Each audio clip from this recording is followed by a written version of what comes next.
Joining me this evening is Mr. M.G. Devasahayam himself. So thank you so much for joining. And as we've shown your letter, you've also written an editorial in the Hindu, which clearly points out that you are saying that stall SIR 2.0, go in for a social audit.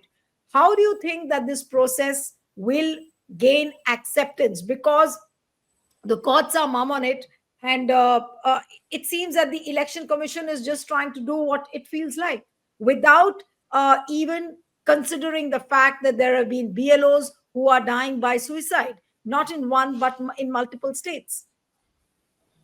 Yes, it is a good question. Now, that is where the problem is. The Election Commission of India is an institution created for the defense of democracy by we the people. But the election commissioners feel no, we the people have nothing to do with that. We the government, only the government has appointed them, given them impunity, and they can do whatever they want and enjoy their tenure when they are there. But for a human being, there is something known as conscience. It is not power. People like us also enjoyed power. Power is transient. It may be there today, it won't be there tomorrow. But the conscience is permanent.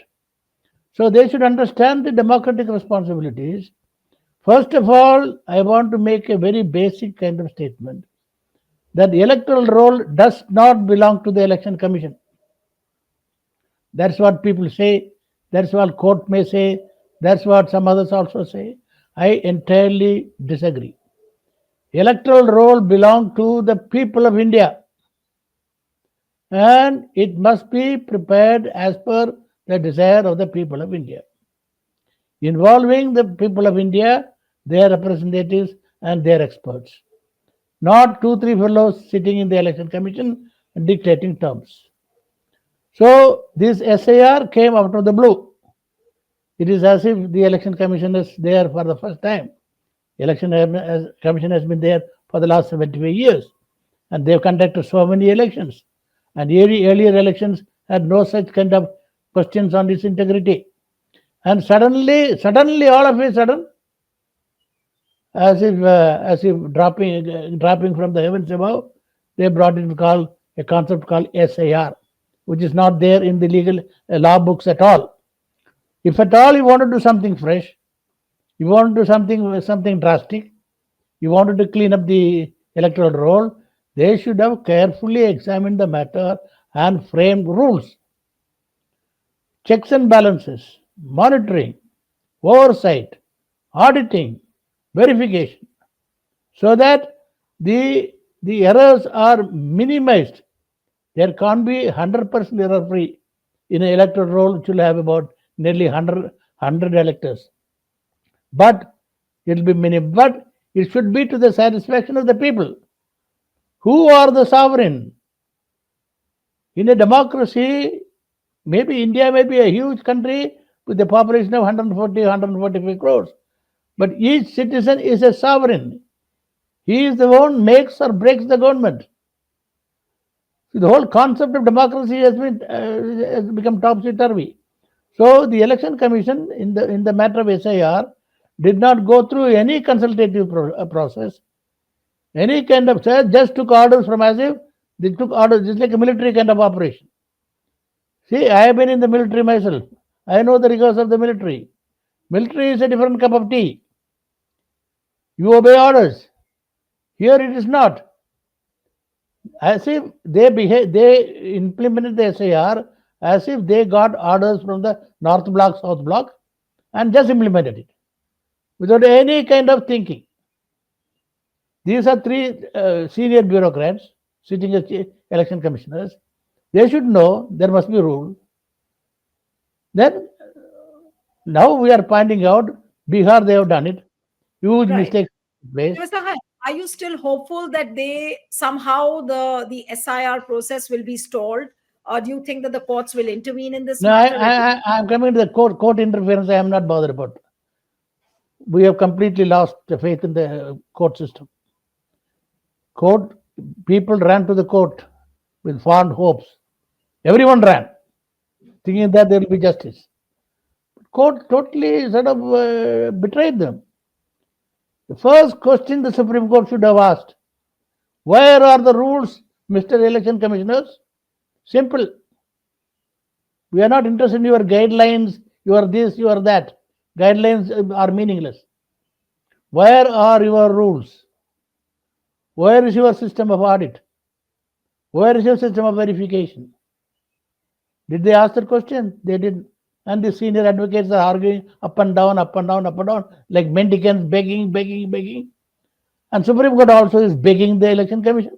आप ये आधार लगा दीजिए, ये P card लगा दीजिए, ये लगा दीजिए, वो लगा दीजिए. Supreme Court gives writ. Article 32 is writ of mandamus, issuing writ and directions, not making requests and pleadings.